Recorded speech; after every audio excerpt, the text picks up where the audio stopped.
Caraca, são tantas câmeras, eu tô Cara, nem assistindo sabe até. pra qual olhar. Ok.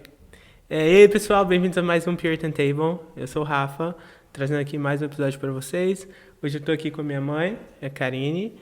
And for all the English speakers, this is going to be the second episode in Portuguese, fully in Portuguese, but we have the translations down here. So just stick with us. You're gonna have to bear with us. All right. Well, let's get into it. Mãe, se apresenta um pouquinho para todo mundo. Eu conheço, né? Mas o pessoal aí não te conhece muito. Só dá uma introdução, como foi sua vida, onde você cresceu, como você encontrou com Deus, seu primeiro encontro com Deus. Ok. Então, muito obrigada pelo convite. Uma satisfação estar participando com vocês. E meu nome é Karine. Cheguei aqui nos Estados Unidos faz 5 anos e como profissão no Brasil, né? Eu sou formada em jornalismo e trabalhei na minha área desde que eu formei. E viemos para cá por questões familiares, né? Deus nos agraciou com o Green Card e por isso nós viemos. Enfim, é uma oportunidade, né, que nós temos de estar aqui, trazer nossos filhos, poder dar essa oportunidade para eles estudarem aqui nos Estados Unidos. E é isso. Quanto ao meu encontro com Deus, eu sou criada num lar cristão desde a minha infância, inicialmente num lar cristão católico. Posteriormente, minha mãe foi alcançada pelo Evangelho, alcançada por Jesus, se converteu e desde então, né? Eu acredito que eu tinha uns 5 anos de idade, se não me falha a memória. E nós começamos congregando na Igreja Batista e por muitos anos na Igreja Batista, um período na Igreja Metodista e já no início da minha adolescência eu comecei a congregar na Igreja Presbiteriana na cidade onde nós morávamos no Brasil, que na época era em Ipatinga. E você começou a congregar na igreja presbiteriana, foi junto com a minha avó, com meu avô, ou foi por si mesma? Então, na época, meus pais tinham se separado há pouco tempo. Com isso, nós estávamos num processo de transição, porque a igreja onde nós congregávamos era bem distante do bairro para onde a gente se mudou. Então, ficou difícil para a gente congregar na mesma igreja. Posteriormente, a gente se mudou de Valadares, né, que é a cidade onde eu nasci, e nós fomos para Ipatinga. E bem próximo da casa onde eu morei, tinha uma igreja presbiteriana, era a igreja mais próxima que tinha. Então, por questões de comodidade, de facilidade, nós começamos a congregar na igreja presbiteriana. Então foi aí, já tem uns bons anos, acredito que 1997, Se tá nos 900, tem tempo. tem um tempinho. Acho que foi antes de 97, antes.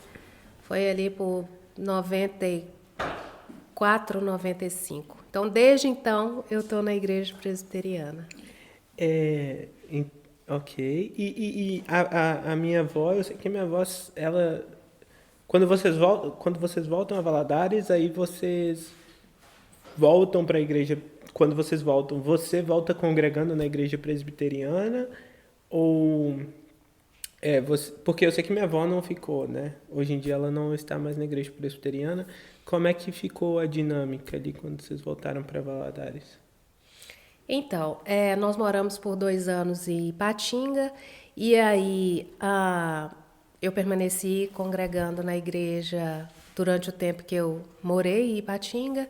Voltei para Valadares, fui também direto para a igreja presbiteriana, porém na igreja presbiteriana Filadélfia eu fiquei visitando esporadicamente, porque era próximo de onde a gente morava. E depois de um tempo, aí eu visitei a igreja presbiteriana do Grande Duquesa e por lá eu fiquei até vir aqui para os Estados Unidos. Entendi.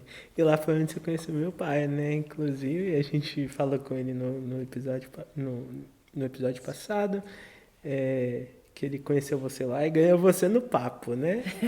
Foi conversando Foi. na ida e na volta da viagem que vocês tiveram Sim, sim, com a igreja. verdade. Nós fomos para um intercâmbio que é muito comum no Brasil fazer esse tipo de programação. Então, nós fomos de Valadares para Belo Horizonte, para um intercâmbio de mocidade. E a gente foi conversando, voltou conversando, e tempo depois a gente começou a namorar. E aí namoramos por 4 anos e nos casamos em 2001. Esse ano, inclusive, de 2026, faz 25 anos que a gente se casou. Legal, muito legal. E você estava falando aí do divórcio dos seus pais, né? Do vovô e da vovó, que já faz muito tempo. Foi Sim. quando você era nova, né? Adolescente. E naquele momento, como que ficou a sua visão do meio de tanta... Porque assim, um divórcio não deve ser fácil para ninguém, né? No meio de uma turbulência ali na familiar, como é que ficou a sua visão de Deus? Tipo, Deus, por que que isso está acontecendo? Você questionou? Você entendeu como parte do plano de Deus? Porque você era bem nova, né? Então, eu acho que essa maturidade, eu não sei se existia já. Como é que ficou? Então, realmente eu era nova. Quando os meus pais se separaram, eu estava com 13 anos. E não foi um processo fácil, porque, igual você colocou, né? É um processo difícil para a família toda.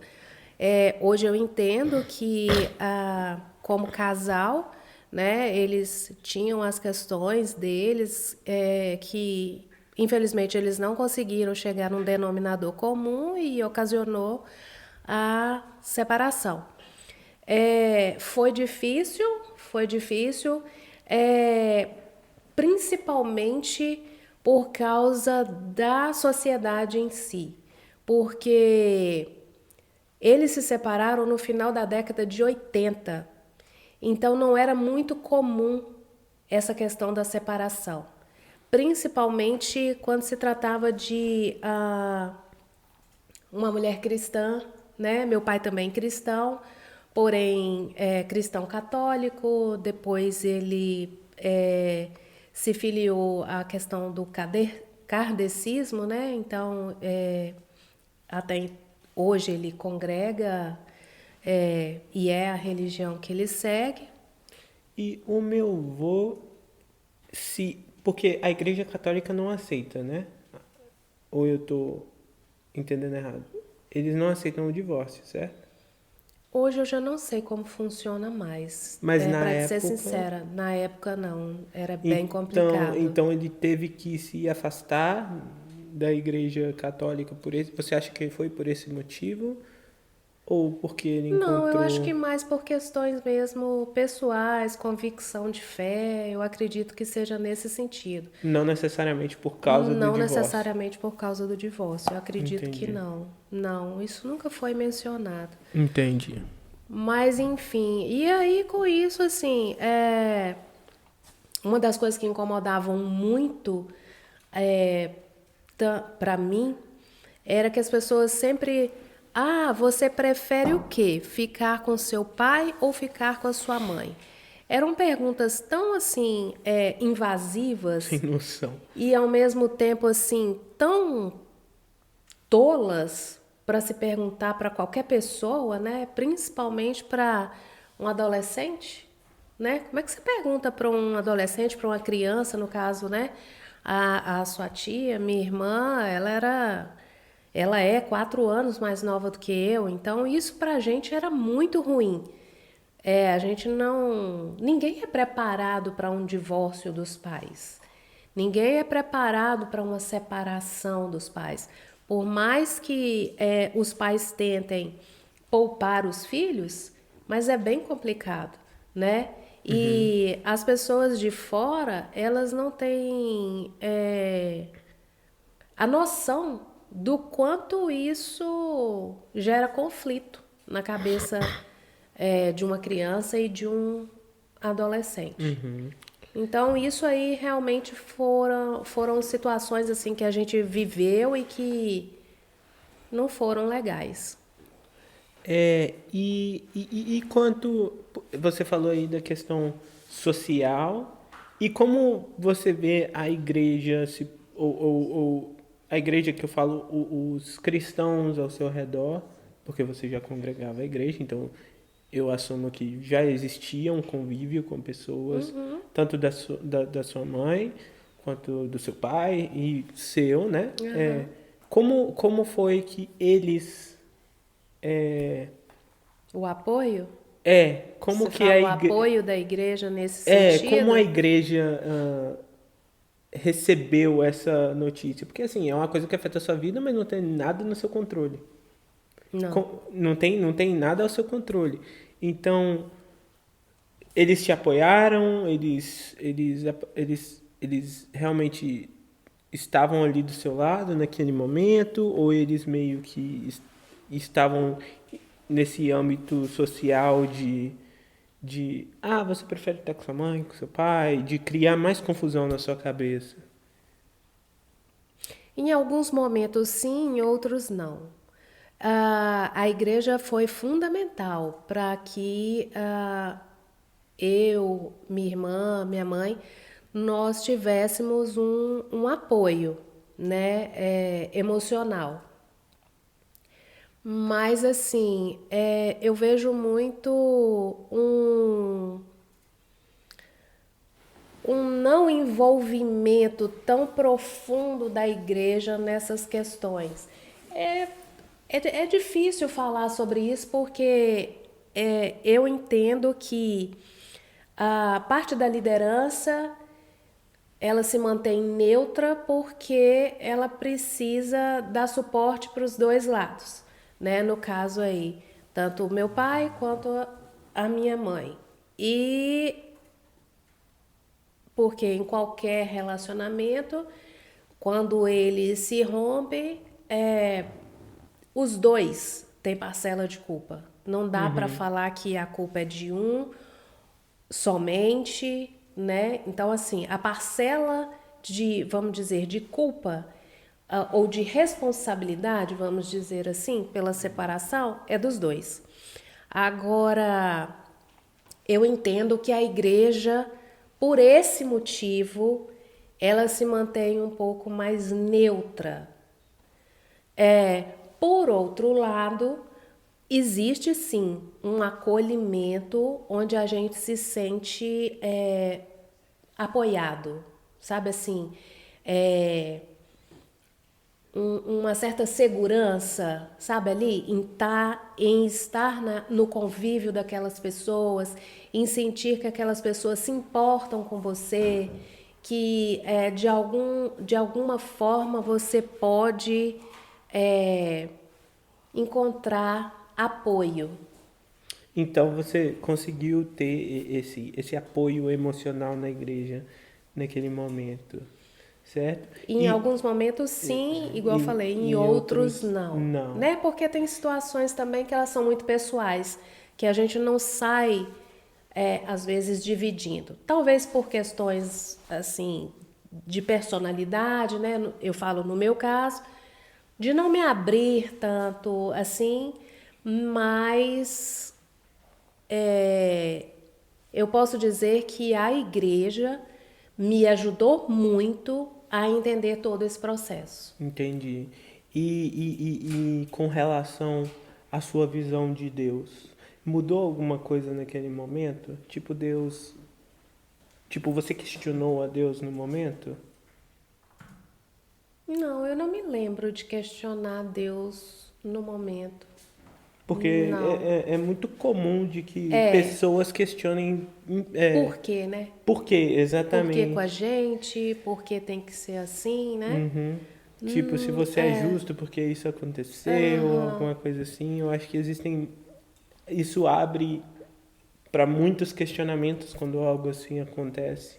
Sim. E você acha que essa forma de lidar, de não questionar, por exemplo, nesse momento, se aplicou em outros momentos da sua vida?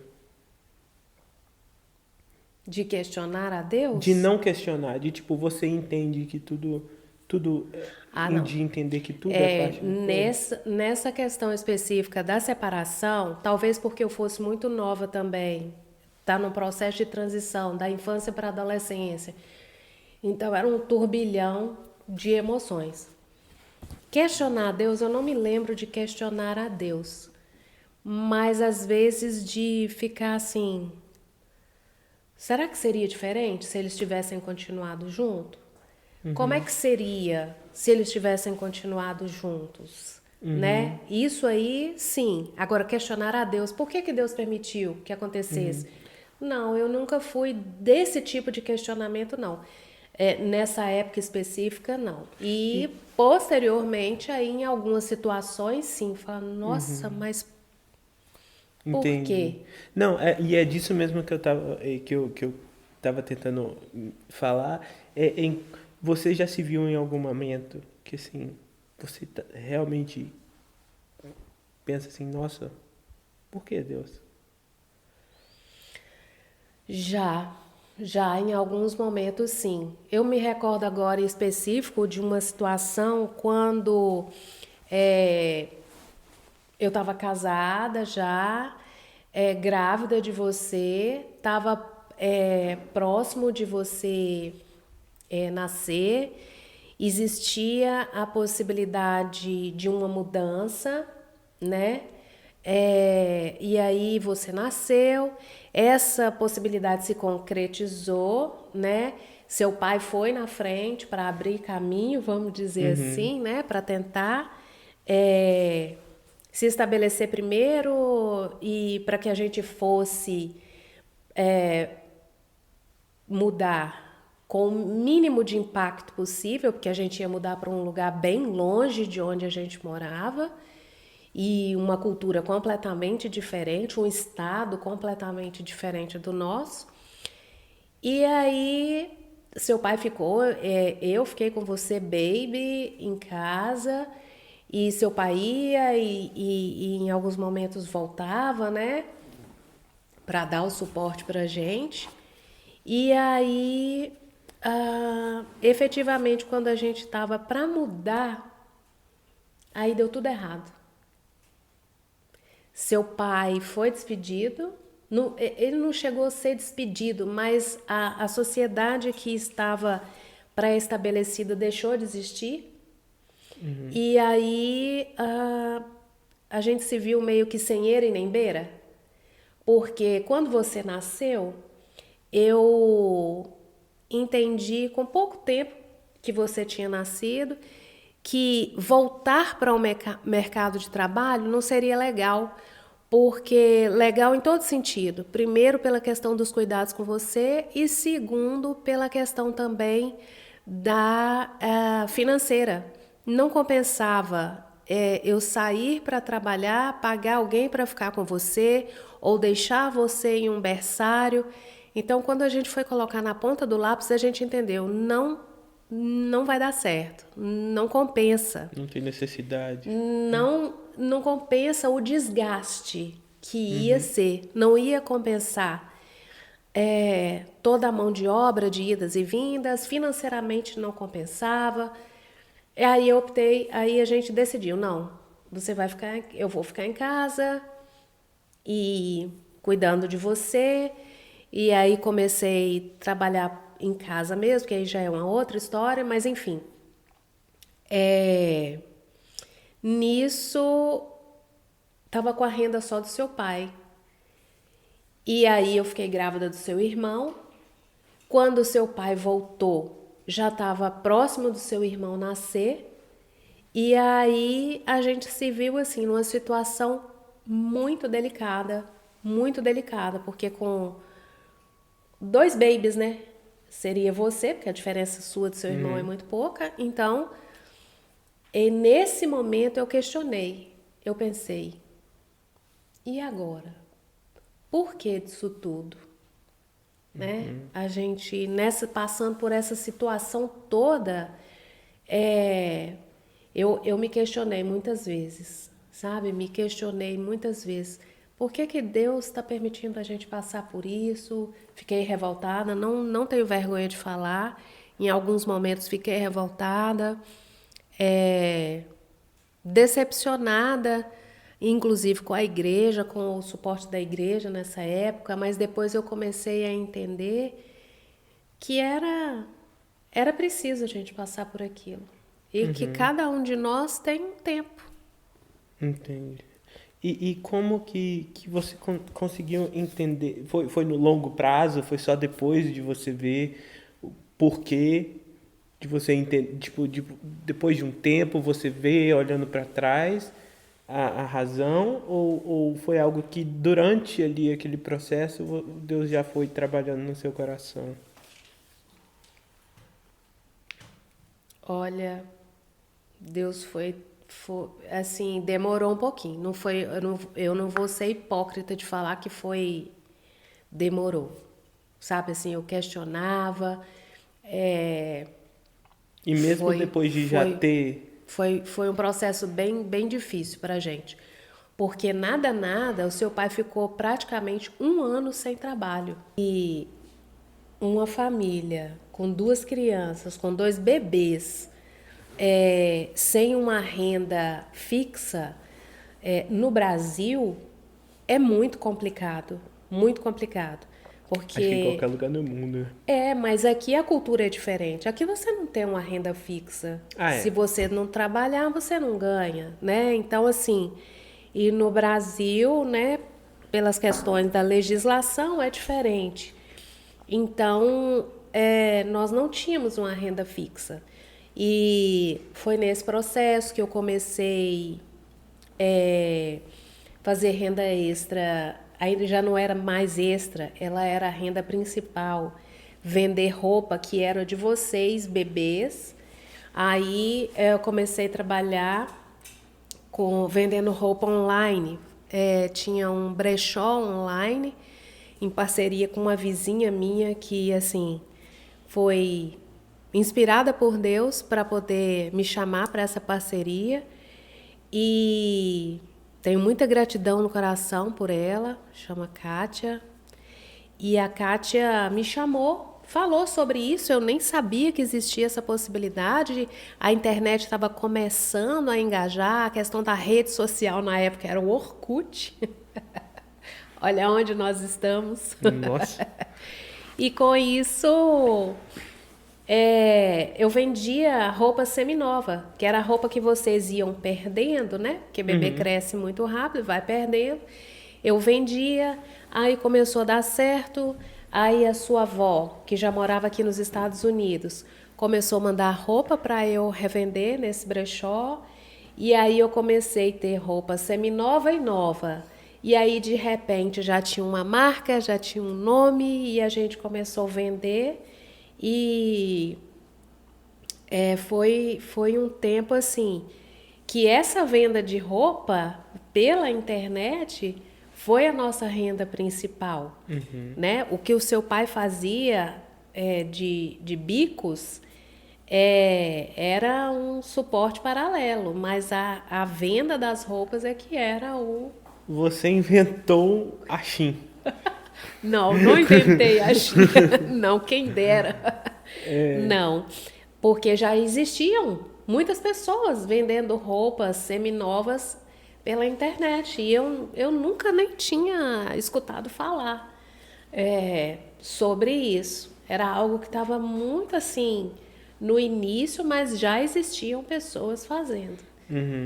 E com isso eu me questionava, porque a gente passou situações bem delicadas financeiramente, mas a questão é, primeiro, sempre confiando em Deus, apesar de muitas das vezes questionar o porquê daquela situação, e sabendo que tudo na vida também são fases. Então, isso aí também foi assim, ao longo do tempo que eu fui percebendo isso, e assim, a gente está num processo de construção todo dia, todo dia, todo dia. E hoje, assim, com a idade que eu tenho, né? Que eu sou uma jovem, mas com a idade que eu tenho, um pouquinho de maturidade que eu já consegui até agora, foram através dessas experiências. E você acha que essa foi a experiência que mais, durante esses anos de instabilidade financeira, nesse parâmetro, né, de tanta instabilidade, você acha que foi o momento que você, o momento mais difícil para você? Porque eu sei que você, a inseguridade, é uma palavra isso? A insegurança A insegurança financeira é algo que sempre me incomoda. te incomoda. Me incomoda. Então, se for falar financeiramente falando, essa foi a fase assim mais desafiadora que nós vivemos. Porque a gente já tinha vivido situação desafiadora financeiramente falando Acho que antes. todo mundo passa, né? Todo casal passa. Todo mundo, né? Antes, mas é diferente. Quando é só o casal, é diferente. Agora, quando vem os filhos, aí a questão da responsabilidade ela é muito maior. Então, você se sente mal, você se sente muitas das vezes incapaz, né? Você se sente muitas das vezes frustrado, pensa, poxa, por que eu não consigo, né? Por que não dá certo? Por que eu tento e não é frustrante. Mas, assim, pra gente, eu acredito que foi a fase mais difícil, foi quando vocês eram realmente babies. Porque aí depois o seu pai conseguiu um trabalho onde ele trabalhava muito, sempre trabalhou muito, mas era valorizado, tinha uma certa estabilidade, então isso trouxe um pouco de refrigério pra gente. Entendi. E passando, pulando um pouquinho aqui para um momento que eu acho que na nossa vida de nós quatro como família foi um dos momentos mais delicados, que foi o momento que você passou mal, né? Que você teve o aneurisma. No momento você não tinha, você estava muito debilitada, né? Mas o que passava na sua cabeça? Na verdade, não passava nada, né? Porque quando eu tive o aneurisma cerebral, que inclusive esse ano vai fazer 10 anos do milagre que eu vivi, esse ano agora em junho, dia 2 de junho, completa 10 anos do milagre, eu simplesmente passei mal, né? Eu saí de um dia estressante de trabalho, muito estressante. Eu estava extremamente agitada esse dia e nós tínhamos uma festa para ir nesse dia que eu passei mal. Nós fomos para essa festa. Eu nem lembro. Sim, foi festa da tia Laurimê. Era aniversário da Laurimê. E nós fomos para esse aniversário. E quando eu saí do aniversário, eu me lembro como se fosse hoje. A gente saindo do salão de festa, quando eu desci o degrau do salão para a calçada, né, na rua, eu já senti algo diferente. E aí, caminhando até o carro, eu lembro de comentar com seu pai. Falei, eu tô sentindo um negócio diferente. Parece que meu rosto tá quente. Aí seu pai falou, mas você acha que precisa ir no hospital? Eu falei, não, vamos embora para casa. E aí, nesse ir para casa, eu já desmaiei por conta quando rompeu, né, o Foi indo pra aneurisma. casa? Foi indo pra casa? Não, quando nós chegamos em casa, né? Ah, tá, ok. Seu pai colocou vocês para dormir, então toda essa história. E aí, a partir daí eu já não lembro de mais nada, porque quando eu deitei, o aneurisma rompeu e eu já desmaiei, né? Então, aí eu já não me lembro de muita coisa. Eu me lembro no dia seguinte de eu ir, eu tomando banho. Eu fui ao hospital, eu não lembro dessa primeira ida no hospital. Aí retornei para casa depois de um diagnóstico de crise de enxaqueca, quando na verdade eu tinha tido um aneurisma cerebral. E por negligência da equipe que atendeu, eu retornei para casa. Então, assim, por tudo que aconteceu, eu entendo que foi um milagre completo, um milagre de Deus eu estar viva, sem sequela. Sem sequela. Então, isso aí realmente foi pra gente muito difícil. É. E se tornou o seu maior testemunho, né? Eu Sim. acho que sobreviver a um aneurisma sem sequela não é pra qualquer um. É pra muito poucos, na verdade, né? Na época eu até sabia falar estatisticamente como é que, porque Eu lembro de você falando do seu testemunho. eu pesquisei muito na época, mas eu lembro que era algo tipo assim, 50% morria a caminho do hospital, os outros tantos por cento chegavam no hospital, tinha atendimento, mas morria, e outro percentual não morria, mas ficava com sequela, enfim. E você é muito doido, velho, porque você Desculpa. foi passando mal. É muito doido, porque você foi pra casa. Exato. Então, assim, a negligência no primeiro atendimento, né, no pronto atendimento, eles diagnosticaram como enxaqueca, me deram remédio para dor de cabeça. Eu voltei para casa e depois que eu voltei para casa, eu tomei banho. Fez tudo que não era pra fazer. Eu fiz tudo que eu não podia fazer. Porque não sabia. Porque eu não sabia o que eu tinha, né? E aí, onde entra a intervenção divina. Presbítero da igreja que a gente congregava ficou sabendo que eu tinha passado mal e ele era plantonista no hospital onde eu fiz o exame, a tomografia.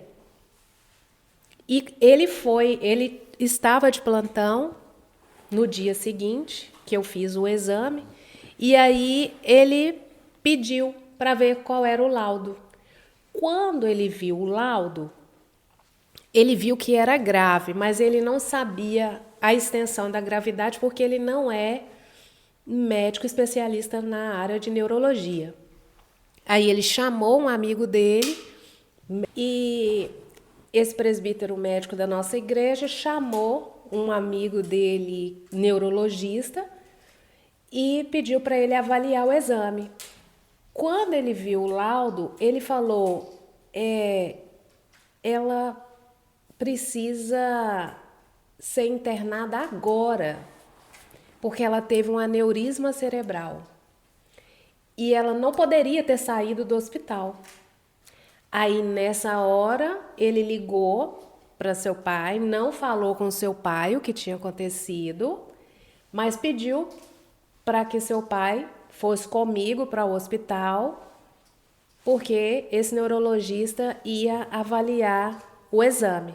E aí assim fez. E eu lembro desse retorno, aí eu lembro desse retorno para o hospital.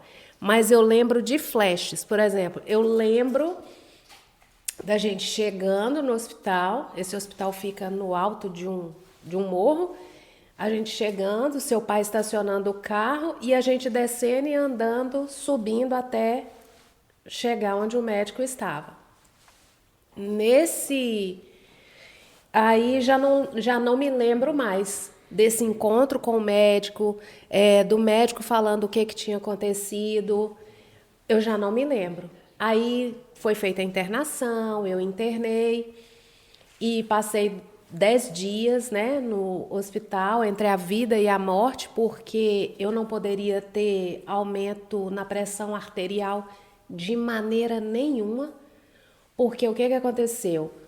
O meu aneurisma rompeu, espalhou sangue no meu cérebro e fechou de novo. Mas ele poderia romper a qualquer momento. Então eu precisava ficar estabilizada assim, tipo naquele modo neutro assim. Uhum. Tipo, onde estou, quem sou, para que a minha pressão não alterasse e aí desse o tempo suficiente para todos os procedimentos que precisavam ser feitos até a cirurgia.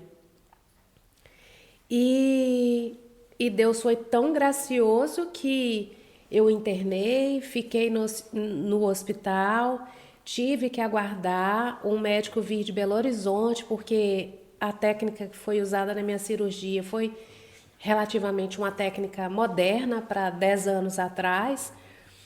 E aí foi feito a embolização, né, do aneurisma e graças a Deus tô aqui para a honra e glória do Senhor Amém. Jesus. É só Deus mesmo, porque Foi. era uma coisa muito. Foi um momento muito delicado, foi um procedimento muito complexo. E foi uma. Eu não sei nem como descrever o que foi. Uma experiência. Não, não é nem uma experiência, o que aconteceu. Tipo, foi um. Porque não era uma doença. Como é que Não, na verdade, foi uma. Entendeu? Você não passou mal. não. Não foi como se. É uma fatalidade. É. Né? Porque, na verdade, o médico me explicou o seguinte na época, que eu tinha já essa deformação. Eu nasci com essa deformação. Eu já nasci com esse aneurisma. E aí, com o longo dos anos, esse aneurisma ele foi inflando de sangue. E por conta do estresse, de tudo que eu estava vivendo na época, ele chegou no limite dele e rompeu. Então, é uma fatalidade, né? Vamos dizer assim. Porque 90% das pessoas não tem a sorte que eu tive de ter a assistência imediata, porque isso também foi fundamental, porque o seu pai ele estava acordado quando eu passei mal, né? Eu já estava deitada e ele estava deitado, acordado do meu lado, e ele viu quando eu comecei a passar mal. Então ele me socorreu muito rápido, chamou a emergência, porque ele percebeu que ele sozinho não daria conta de me acudir e me levar para o hospital, então foi necessário chamar a emergência. Teve também o suporte, né, da sua tia, do seu tio, que moravam em cima. Então, assim, tudo cooperou. Deus preparou as coisas de modo assim que tudo cooperou para eu passar por esse processo e viver esse milagre que eu vivi, né? E você, seu irmão, foi assim um choque muito grande para vocês dois, porque a gente chegou em casa de uma festa no dia seguinte, cadê a mamãe? A mamãe está no hospital e a mamãe não pode falar com vocês porque eu não podia receber ligação, eu não podia fazer Por causa da ligação pressão, né? Pra por não... causa da pressão que não podia subir. Então eu não podia ter alteração emocional nenhuma. Então estava muito medicada, né? E vocês ficaram no vácuo. Cadê a mamãe? A mamãe passou mal, foi para o hospital. Mas eu quero falar com a mamãe, eu quero ver a mamãe, e não podia. Então, assim, foi um choque para você, para o seu irmão. E, igual você falou, essa foi foi a experiência mais traumática que nós vivemos em família, né? É, e Deus esteve sempre do nosso lado. É muito bom de ver que não, o pessoal da igreja ajudou a gente, assim, demais, a nossa família. A vovó Laíde estava no Brasil na época, então ela conseguiu para o papai ir para o hospital. Ela foi lá para casa, eu lembro disso, mas eu lembro só de flashes também, eu não lembro de muita coisa. Acho que meio que por eu ser novo, mas também eu acho que a memória que o cérebro escolhe esquecer como mecanismo de defesa, né? Mas é muito olhando para trás, é um milagre, né? É um milagre assim extraordinário. Eu lembro de você as fases, os momentos que eu lembro são de você durante o seu testemunho. Eu lembro do seu testemunho lá na igreja pela primeira vez. Foi numa terça-feira ou numa quinta-feira, A reunião de numa reunião oração. de oração. Eu lembro e eu lembro de alguns momentos de quando você estava no hospital. Aham. Eu lembro do dia que você chegou em casa, não da primeira vez que você foi para o hospital, eu lembro disso. Mas são, né, são momentos que ficaram marcados, mas que a maior parte das coisas o meu cérebro meio que apagou. Aham. Mas é muito gratificante, né? Primeiro de ter você aqui e também de ver que tinha tanta gente ao nosso redor para nos apoiar naquele momento. O pessoal da igreja, todo mundo foi tão é, Solícito, né? exato. Eles cuidaram da gente. Eu lembro de ter ido lá pra casa do Abraão. Eles chamaram a gente pra ir pra lá. A gente dormiu lá uma Casa da tia noite. Valquíria. Da tia Valquíria. Pra gente meio que, né, tirar a cabeça daquilo. Porque eles sabiam da gravidade do que estava acontecendo. Só que eu e o Matheus, a gente não tinha a menor ideia, né? Então, é muito bom ver que Deus coloca pessoas, né, na vida da gente para esses momentos, nesses momentos, e ele tem um propósito em todos os momentos, né, em tudo que a gente passa. É. E aí depois disso, a gente, né, continuou no Brasil por 4 anos, e aí depois a gente veio para cá, que também foi outro choque para você, né? É, distanciar da família, do Brasil, mudar para um país totalmente novo, que você não conhece a língua, mudar a profissão. E como que foi, primeiro, como foi a sua visão quando chegou essa oportunidade? Vocês oraram? Como que foi a dinâmica para poder ver se era isso que Deus queria? E uma vez que vocês viram que esse era o plano de Deus, como que vocês lidaram com isso? Lidaram? Lidaram. Lidaram com isso depois que vocês vieram para cá? Então, só para fechar a questão do aneurisma, quando você fala do apoio da igreja, foi fundamental, né?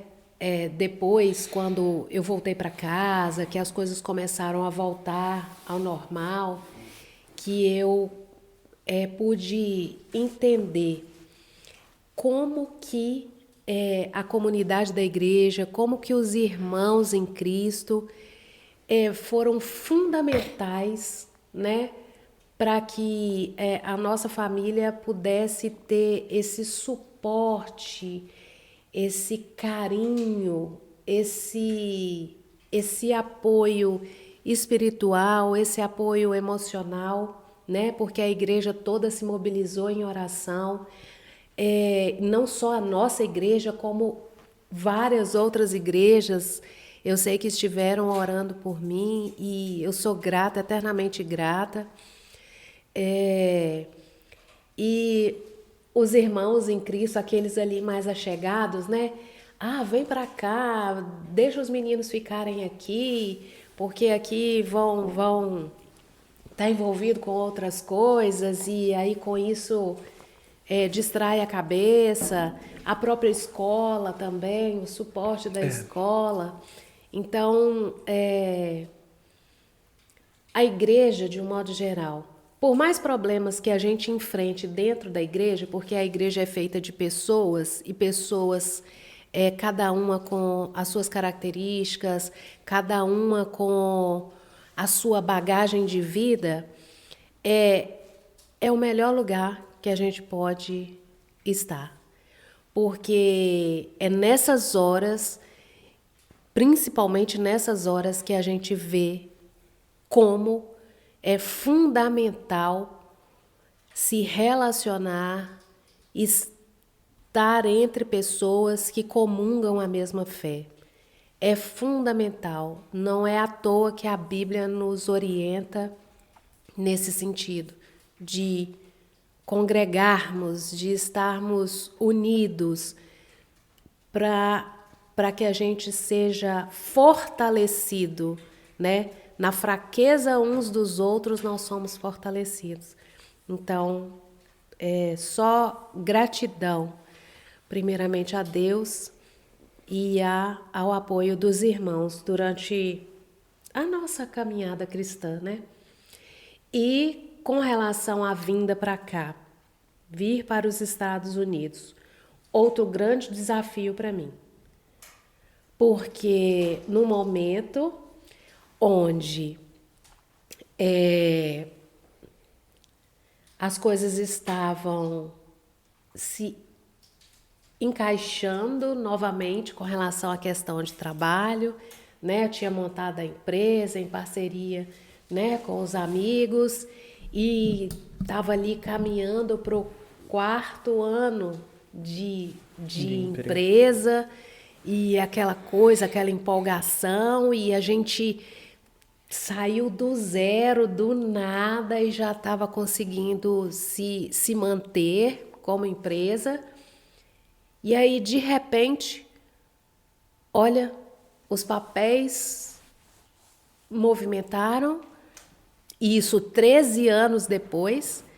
Para ser sincero, eu já não pensava mais nisso, porque a entrada nesses papéis para legalização foram feitos, eu estava grávida de você. Então, assim, foi tudo muito... Eu não pensava nisso mais. Eu não tinha isso mais como um plano. Para mim, a gente ia permanecer no Brasil, cuidando de vocês, dando suporte para vocês, e, de repente, uma ligação, a advogada falou que o processo movimentou, agora tem que fazer isso, tem que fazer mais aquilo. A gente não tinha nem passaporte. A gente não tinha nem passaporte. E aí você pensar, como assim? E aí corre, faz documento, vai para o consulado e, de repente, um murmúrio, pandemia, Covid, e vai no consulado e busca documento, e entrega documento e faz entrevista. Vocês têm 6 meses para entrar nos Estados Unidos. Ok, então vamos planejar. Os meninos estão estudando, quando for em julho, a gente, né? Eles termina ali o 1º semestre, a gente se muda. Dá tempo de fazer a mudança, tudo, pererê, perorô. Não. De repente, a advogada de novo. Olha, os Estados Unidos está para fechar a fronteira. Então, a gente sugere que vocês venham o quanto antes, porque se fechar a fronteira, pode acontecer do prazo que vocês têm para entrar aqui expirar. De repente, vup, vup, vup, vup, junta tudo, vem a gente para os Estados Unidos esperar os documentos. Então, isso tudo, para mim, foi muito complicado. Porque você está ali no seu processo do dia a dia, né? Vocês estudando, eu trabalhando, seu pai trabalhando. E, de repente, a possibilidade de mudança para os Estados Unidos, como assim? Foi muito, para mim realmente foi assim, muito difícil esse processo.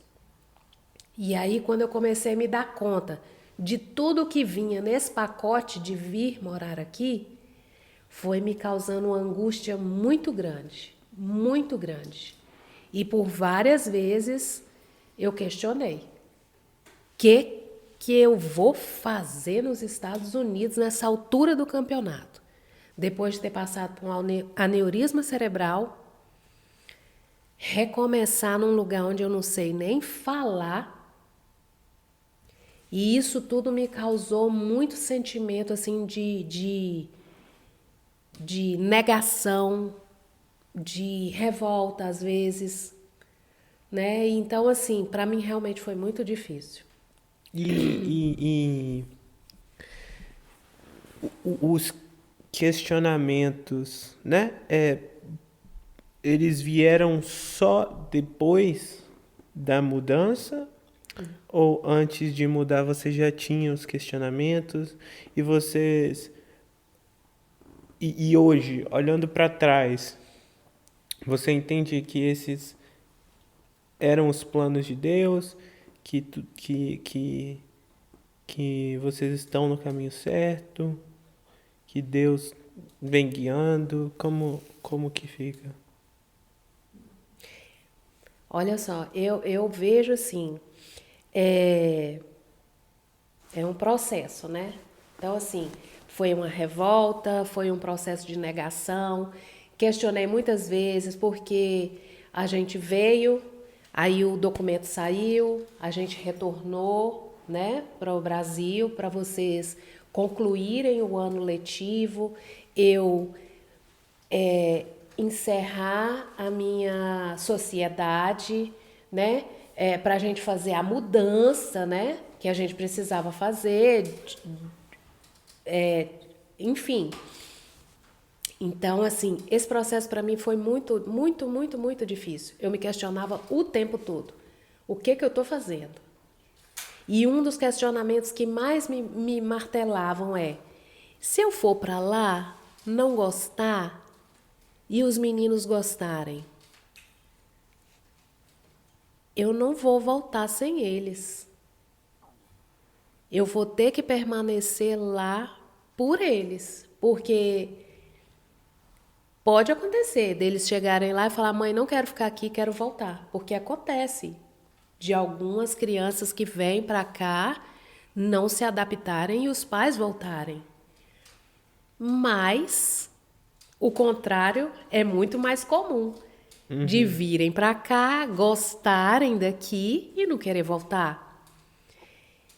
Eu já cheguei aqui, como diz o ditado, mais de meio caminho andado, né? Eu já cheguei aqui com 45 anos. Então, quer dizer, a minha vida inteira foi no Brasil. E chegar aqui para recomeçar, então isso me consumia. Essa questão, se os meninos gostarem, eu não gostar, como é que eu faço?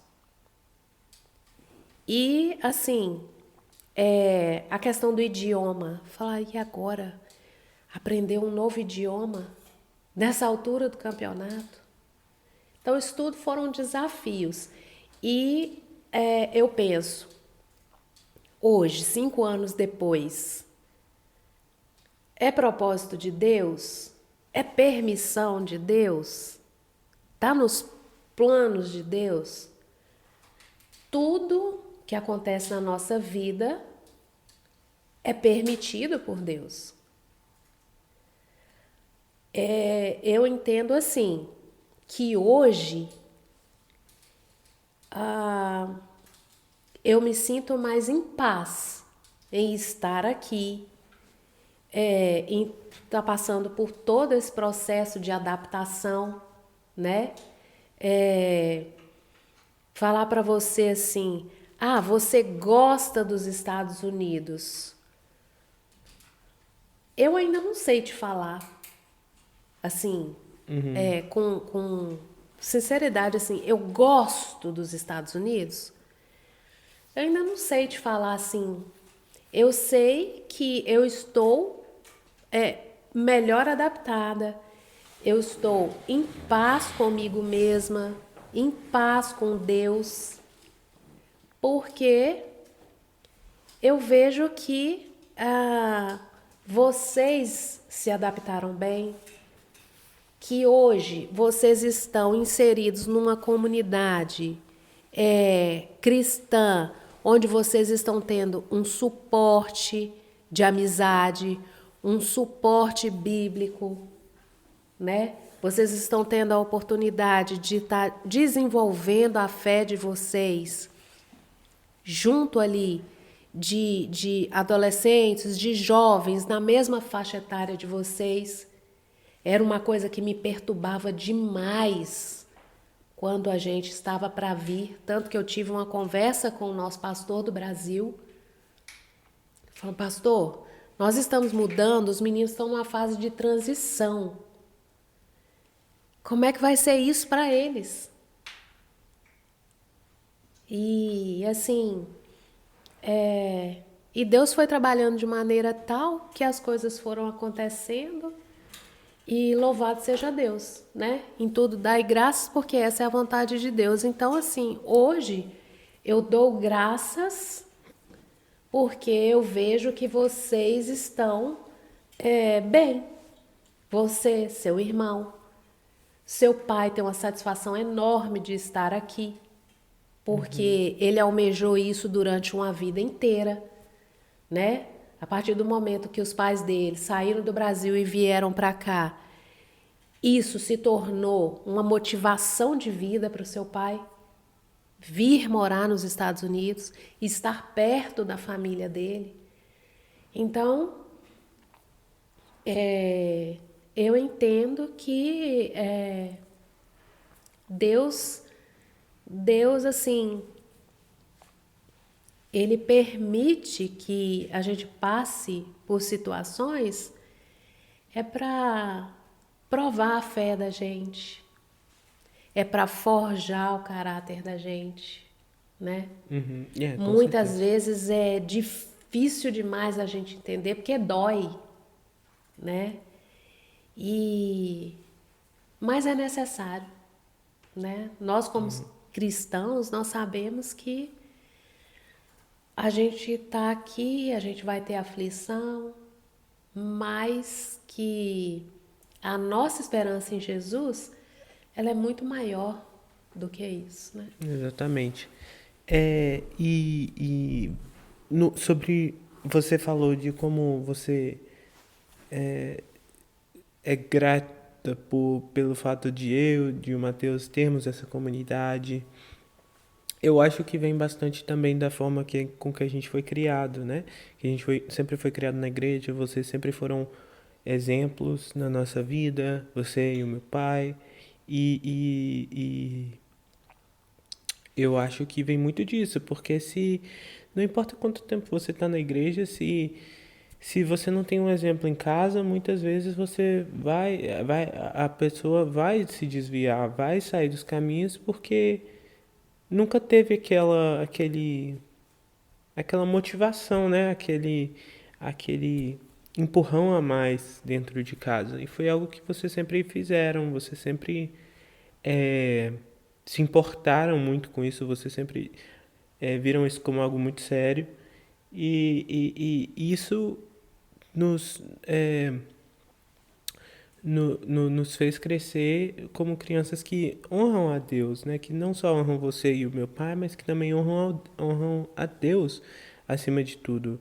E, e quais seriam, assim, o que você acha que são as coisas mais importantes para criar crianças que honram a Deus e que honram os seus pais? Então, fico muito feliz de saber disso e, né, que você tem essa visão, né, essa ideia formada sobre, né, toda essa dedicação do seu pai, minha, no criar vocês, né, na, no caminho de Deus, ensinando vocês a depender de Deus. Eu acredito que, assim, não tem uma receita, uma fórmula, né? Porque cada família é uma família. Mas o que eu acredito é o seguinte, que primeiro a fé em Deus. Segundo, confiar, né, em Deus. E segundo, dedicar, né, tempo, dedicar tempo vamos dizer, de qualidade, e ser presente, né, no sentido de vamos à escola dominical, vamos. Temos dever sim da escola dominical. Vamos fazer o dever da escola dominical? Não era assim, não. Você vai fazer Você vai fazer, porque a gente sabe que a Bíblia fala, né, que a loucura está ligada ao coração, a estutícia está ligada ao coração da criança. Então, por isso cabe aos pais essa orientação, essa persistência, né? Porque se for olhar por vontade, para que eu vou fazer lição de escola dominical num sábado ou num domingo? Já estudei a semana inteira na escola, agora vou ter que fazer dever da igreja também, né? Mas, enfim, é proporcionar para os filhos esse olhar de que vale a pena, né? Porque é a escola mais importante que existe, é a escola dominical. Não tem outra mais importante. Quem é Harvard, quem é qualquer Yale, qualquer outra faculdade, não existe. É a escola dominical. Porque é onde ali você vai aprender os princípios cristãos, né? Onde você vai ter a sua base ali da sua fé. Então, eu acredito que é isso. E brotou uma pergunta na minha cabeça aqui agora, não tá nem. Normalmente eu tenho um scriptzinho aqui, né? Que eu vou vendo aqui, né? A próxima pergunta, eu tento linkar. Mas uma coisa pessoal, como é que você vê agora eu e o Matheus crescendo? A gente agora tá, né? Andando por si mesmo, a gente. O Matheus tá quase indo pro college também, eu já tô no college. Como é que, assim, como que fica seu coração, assim, vendo que a gente está indo, né, pro mundo, não se desviando, no sentido de se desviando, mas está indo pro mundo. Uhum. É, como é que fica seu coração em relação Aí é um misto de sentimento, que tem, assim, ao mesmo tempo que às vezes me dá uma ansiedade, igual hoje. Você estuda num outro estado, numa capital, e essa capital ela é muito perigosa. E então, assim, às vezes eu fico com o coração na mão, eu tento não deixar transparecer Ah, não, eu para sei. você, no sentido de que vá tranquilo, tenha cuidado, mas meu coração tá assim, apertado, porque é um lugar complicado, né? É uma cidade complicada. Mas, assim, então tem esse misto, assim, de sentimentos de... Ai, será que ele está preparado? Será que... Como é que ele vai enfrentar situações que, com certeza, vão surgir, né? Mas, por outro lado, eu me sinto em paz. Porque o Deus que guarda você aqui é o mesmo que guarda você lá. As instruções que nós demos para você e para o seu irmão aqui, elas valem lá também. Então, cabe a você, cabe a seu irmão colocar em prática. Então, assim, por isso que é um misto, sabe? Assim, será que ele está preparado o suficiente? Mas confiado em Deus, né? Porque eu não vou poder colocar vocês e seu irmão debaixo do braço e segurar aqui. Longe de mim fazer isso, né? Eu quero sim ter sempre vocês por perto, pelo máximo de tempo possível. Mas eu sei que vocês vão seguir o caminho de vocês. Então, assim, a minha oração é: Deus, protege os meninos, livra os meninos, coloca a tua graça sobre eles, blinda os meninos, livra de todo mal, livra de todo homem mau. E em paz eu me deito, em paz eu me levanto. Mas quando a gente tá na rua, na igreja ali, aí vem pra casa pra eu poder dormir. Exatamente. Ai. Mas eu acho que aqui é um bom ponto pra gente wrap it up, né? Pra gente poder finalizar. Tá dando 1h20 de gravação. Uau. Já. Passa rápido, né? Falando. Eu queria agradecer a todo mundo que assistiu, o time que tá aí sem parar, passando atrás da câmera, que se empenharam, que né, estão me ajudando aí. E é isso, eu vejo você no próximo episódio, próxima sexta-feira, 12h, no Puritan Table Podcast. É isso, valeu.